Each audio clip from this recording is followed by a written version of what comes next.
पिछली वीडियो में हमने जाना कैसे आर्थोपिकस से ह्यूमंस पूरी दुनिया में फैल गए। आज की वीडियो में हम बात करेंगे कैसे ये इंसान का छोटा सा दिमाग एवोल्यूशन के साथ लगातार बड़ा होता चला गया। तो चलिए शुरू करते हैं। आज के इंसान का दिमाग धरती के सभी एनिमल से सबसे बड़े साइज का दिमाग है। 25 लाख साल पहले इंसान के दिमाग का साइज 600 क्यूबिक सेंटीमीटर था, जबकि आज इंसान के दिमाग का साइज 1200 से 1400 क्यूबिक सेंटीमीटर है। निएंडरथाल्स के दिमाग का साइज हमसे भी ज़्यादा बड़े साइज का था। लेकिन सोचने वाली बात यह है, इस धरती पर केवल इंसान के दिमाग का साइज ही इतना बड़ा क्यों हुआ? क्योंकि लाखों साल पहले जब इंसान जंगलों में रहा करते थे, तब शिकार करने के लिए या दुश्मनों से बचने के लिए बॉडी के अंदर कुछ खास बात होनी चाहिए थी। जैसे खरगोश के पास दुश्मन से बचने के लिए बेहतरीन पैर और कान हैं। कान से दुश्मन का पता लगाकर ये पैरों से बहुत तेजी से दौड़ता है और दुश्मन की पहुंच से दूर भाग जाता है। कुत्ते के पास बेहतरीन नाक और कान होते हैं, जिससे वह शिकार का पता लगा लेता है और उसके पीछे भागता है या अपने दुश्मनों से दूर रहता है। शेर के पास जबरदस्त पावर है, जिससे वो शिकार कर लेता है और अपने दुश्मनों को डराकर दूर रखता है। लेकिन इंसान के हाथ, पैर, कान, नाक, मुंह सब कमजोर थे। इंसान इनमें से किसी का भी सहारा लेकर अपने शिकार तथा अपने दुश्मनों को लंबे समय तक दूर नहीं रख पाता था। तो ऐसे में इंसान ने अपने हाथ पैर पर ज़्यादा जोर न देकर अपने दिमाग पर ज़्यादा जोर दिया, जिससे लगातार लाखों सालों में इंसान के दिमाग का साइज लगातार बढ़ता चला गया और आज इंसान के दिमाग का साइज दुनिया के सभी एनिमल्स के साइज से सबसे बड़ा है। लेकिन ज़्यादा इंटेलिजेंट बनने के चक्कर में हमारा दिमाग हमारी बॉडी पर लगातार बोझ बनता चला गया। हमारा दिमाग कुल बॉडी का 2 से 3% है कुल, जबकि हमारा दिमाग सही से काम करने के लिए हमारी बॉडी से लगभग 20% एनर्जी खींच लेता है, जो कि बहुत ज़्यादा है। अब तो हम घरों में रहते हैं, लेकिन जब इंसान जंगलों में रहते थे तब उन्हें बड़े साइज के दिमाग की कीमत 2 तरह से चुकानी पड़ी। एक तो लगातार माइंड को एनर्जी देने के लिए ज़्यादा से ज़्यादा खाना ढूंढना पड़ता था, जिससे हमारा बहुत सारा टाइम बर्बाद होता था। दूसरा, हमारे दिमाग द्वारा ज़्यादा एनर्जी खींचने से हमारी मसल्स को कम एनर्जी मिलने लगी, जिससे हमारी मसल्स लगातार कमज़ोर होती चली गई। इस बात का अंदाज़ा आप इस चीज़ से लगा सकते हैं। एक चिंपैंजी किसी बुद्धिमान मनुष्य से बातों में नहीं जीत सकता, लेकिन वो इंसान के जरा सी देर में चीरकर 2 कर सकता है। हम इंसानों में दिमाग के अलावा एक खास बात और है, हम सीधा खड़े होकर अपने 2 पैरों पर चल सकते हैं।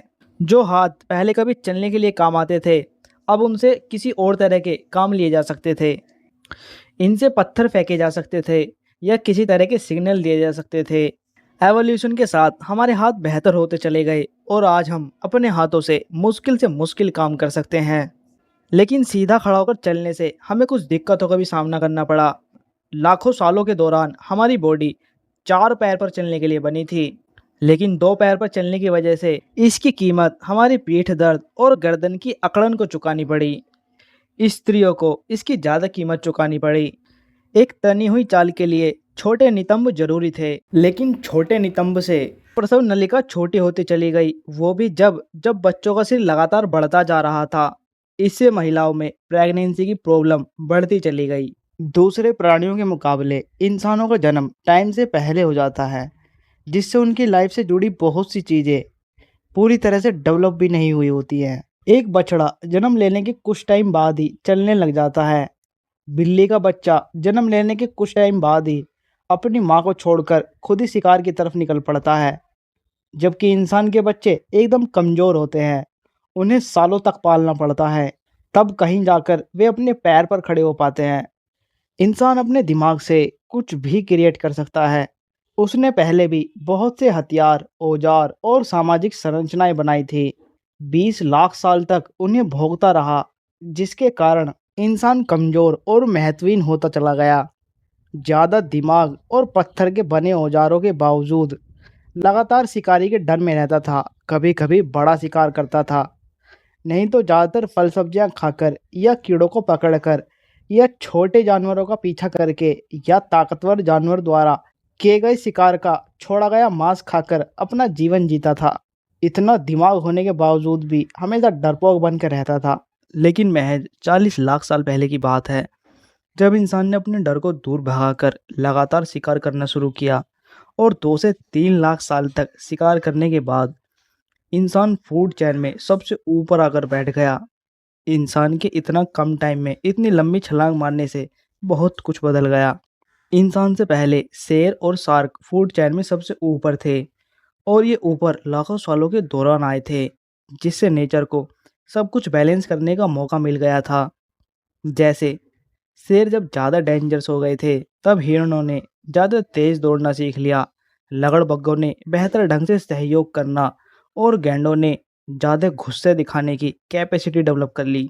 लेकिन इसका उल्टा, इंसान इतनी जल्दी फूड चेन में सबसे आगे निकल गया कि नेचर को सिस्टम बिठाने का वक्त ही नहीं मिला और इंसान खुद भी सिस्टम को एडजस्ट करने में नाकामयाब रहा है। आगे पता नहीं और अब क्या करेगा। आई होप कि ये वीडियो आपको पसंद आई होगी। अगर वीडियो पसंद आई है तो वीडियो को लाइक करें और चैनल को सब्सक्राइब करें। मिलते हैं किसी और नई वीडियो के साथ।